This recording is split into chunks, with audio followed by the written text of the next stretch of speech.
Alors, dans l'actualité de ce vendredi 29 novembre, d'abord, selon le journaliste Éric Gourde du journal La Voix du Sud, des policiers de la Sûreté du Québec ont mené une opération sur le boulevard Bégin à Saint-Anselme à la suite d'un vol qualifié survenu en milieu de soirée hier soir, et qui aurait fait au moins un mort. Selon des sources du journal La Voix du Sud, une personne serait décédée à la suite de blessures par balle à la suite de l'événement.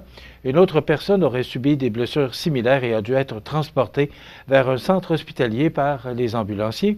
La Sûreté du Québec a finalement confirmé en fin de soirée que les services d'urgence ont été appelés vers 20 heures pour un vol qualifié survenu dans un commerce et qu'un individu, possiblement armé, aurait fait éruption dans celui-ci dans le but de commettre un vol avant de prendre la fuite à pied. Toutes les hypothèses seront analysées, indique le corps policier, qui a tout de même ajouté que des enquêteurs des crimes contre la personne ont été dépêchés sur les lieux. Des policiers ont arpenté le secteur de l'événement. Une partie de la soirée, des barrages routiers ont été déployés sur le territoire. Donc, je vous rappelle que cette nouvelle nous est parvenue d'Éric Gourde du journal La Voix du Sud dans Bellechasse. Plus près de nous maintenant, c'est mercredi de cette semaine, donc le Conseil des maires adoptait le budget d'opération de la MRC de Montmagny pour la prochaine année. Ce qu'on retient, c'est cette augmentation du budget, là, parce que ça va être le budget 2025, de 7 860 890 $ au lieu de 6 968 237 $ en 2024. Donc, c'est 800 000 de plus. Et ce qu'on nous dit, c'est que ça s'explique par les activités liées à la réalisation d'un plan climat et au mandat en collecte sélective suite à la signature d'une entente avec Éco-entreprise Québec pour la compensation des frais reliés à la collecte sélective, le bac bleu, à l'échelle du Québec. Donc, ça coûterait plus cher, c'est ce qu'on comprend, là. Mme Nancy Labrec, qui est la directrice générale de la MRC de Montmagny, sera notre invitée prochainement. Et certain qu'on va lui parler de cette augmentation parce que c'est quand même 232 000 de plus pour les municipalités parce que vous savez, une MRC, ben, c'est plusieurs municipalités et ces municipalités-là, chacune de ces municipalités-là paient leur quote-part selon la grosseur de la municipalité, bien sûr. Montmagny paye plus cher que les autres parce que c'est la ville-centre de la MRC, mais chacune des municipalités doit payer sa quote-part et c'est 3 123 166 le budget cette année, là, que la quote-part, voilà, c'est ce que je cherchais, là, qui sera payée par les municipalités. Donc, c'est une augmentation de 232 000 ou encore 7,4 %. Mais ça, c'est la quote-part là, pour payer, pour faire partie de la MRC. On n'a pas le choix, c'est comme ça. C'est le système du Québec qui fonctionne de même. Mais ça, là, ça ne parle pas du taux d'intérêt, du taux d'augmentation de la taxe pour les municipalités. Là, parce qu'attendez-vous, chacune des municipalités, que ça va s'additionner tout ça à un taux là, pour la taxe.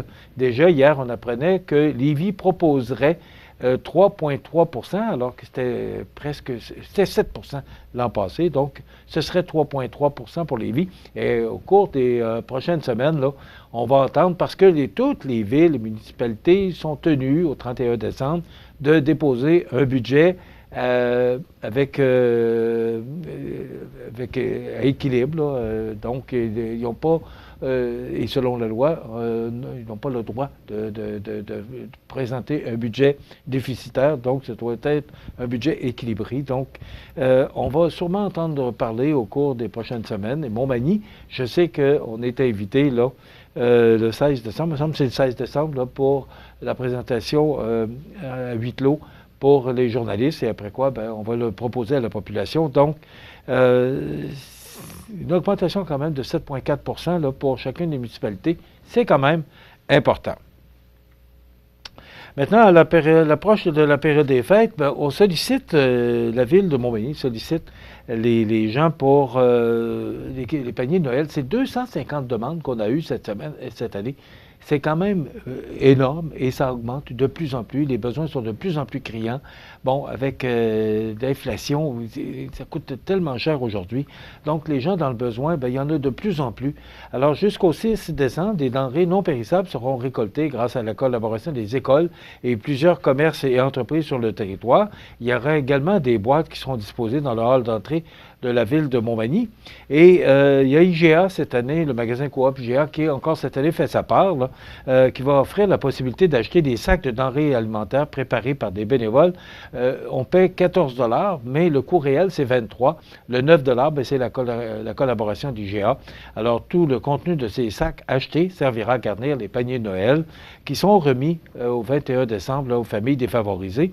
Et aussi, si vous voulez faire un don en argent, vous pouvez vous rendre à l'hôtel de ville. L'argent amassé servira à compléter les paniers de Noël par l'achat de denrées périssables comme le lait et la viande. Donc, on va acheter ça là, vraiment à la dernière minute pour préparer les paniers qui sont distribués le 21 décembre prochain. Le député Mathieu Rivet nous apprenait hier qu'il y aura 6 projets au coût de 600 000 $ qui permettront une utilisation optimale des installations. Donc, ce sera là, 6 projets d'amélioration de cours d'école dans la circonscription de Côte-du-Sud. Donc, en plus d'offrir une variété d'activités de jeu pour les jeunes, les élèves pourront donc bénéficier d'espaces extérieurs favorisant l'activité physique et d'un mode de vie actif qui les aidera à être mieux disposés envers leurs apprentissages en classe. Je ne vous cache pas que je suis un peu surpris de voir 600 000 $ dans les cours d'école, et soyez assurés que je n'ai absolument rien contre ça, et pas du tout, bien au contraire.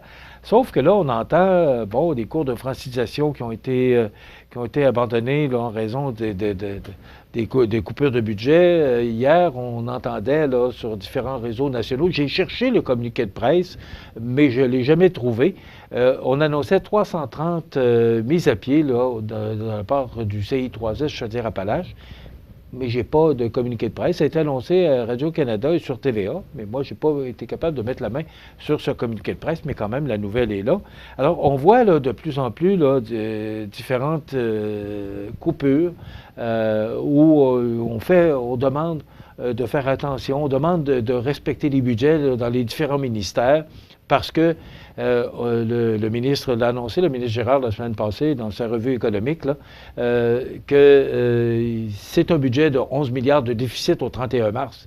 Mais j'ai l'impression que M. Girard ne va pas se ramasser avec un déficit là, de 12, puis 13, puis 14 milliards, parce que 2025, on est à l'orée des élections qui auront lieu en 2026 au niveau provincial.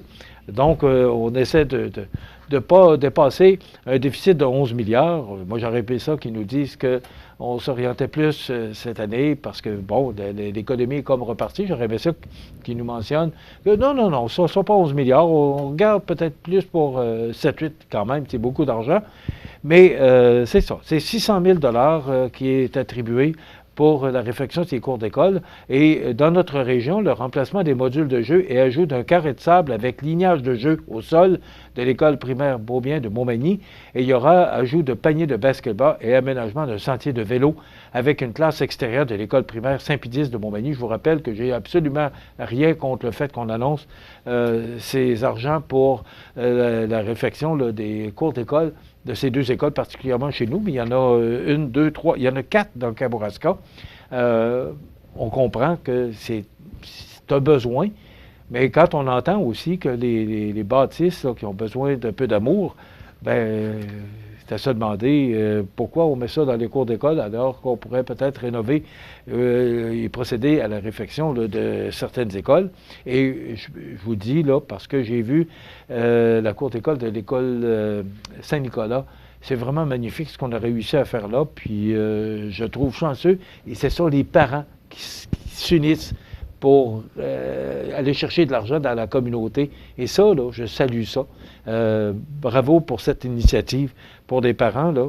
Mais voilà, c'est 600 000 $. Là, c'est 29 millions que le gouvernement a mis, le gouvernement du Québec, un peu plus de 29 millions pour l'année 2023-2024 que le gouvernement a investi là, pour les cours d'école au cours de 2023-2024.